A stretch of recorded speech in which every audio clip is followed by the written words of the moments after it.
So for today's ganap, samahan nyo kami sa aming first Michelin-starred restaurant experience in Prague. So 3-course menu ito at nagkakahalaga lang siya ng €62 without drinks. So dito pa lang na-realize ko na baka hindi naman talaga tayo mahirap, nasa maling country lang tayo. First, nag-serve muna sila ng bread with special butter tapos itong parang tuna. Ang problema, sa tagal ko bago nakakapag-voice over, nalimutan ko na yung lasa. As appetizer, ito yung egg cured pork chick, tomato, parmesan, espuma, crispy onions. Hindi ko rin naintindihan, tikman na lang natin. Masarap naman siya at makreamy. Isa sa mga attractions dito sa restaurant ay ang kanilang peacock. Kaso hindi siya bumuka nung nandun kami. Mabalik tayo sa appetizer, naalala ko na yung lasa pala.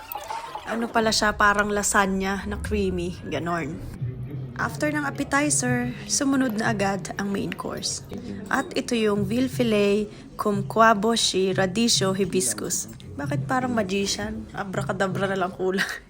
Ganon ata pag mga sosyal, hindi ako makarelate. Ano daw yung ibabaw?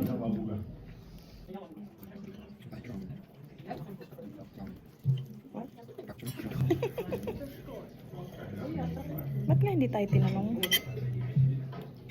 Ayun talaga.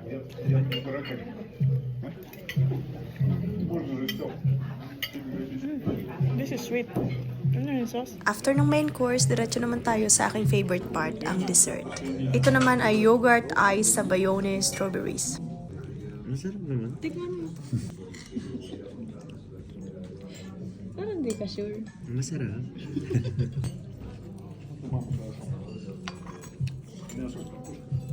This is strawberry. Lasang bayabas eh. O da? Tingnan mo, yung strawberry. Parang guava lang.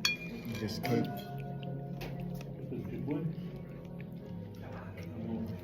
Sabi niya yogurt. No. Yogurt. Ang sarap. 11 to, out of 10. Ah, hindi. May ice cream sa loob. Pala yung masarap. Malayo pa, pero malayo na. Dati sa karinderya lang tayo kumakain. Ngayon, nakakatikim na rin ng mga ganito. Kaya ulitin ko, hindi tayo mahirap. Nasa maling country lang tayo. Bye!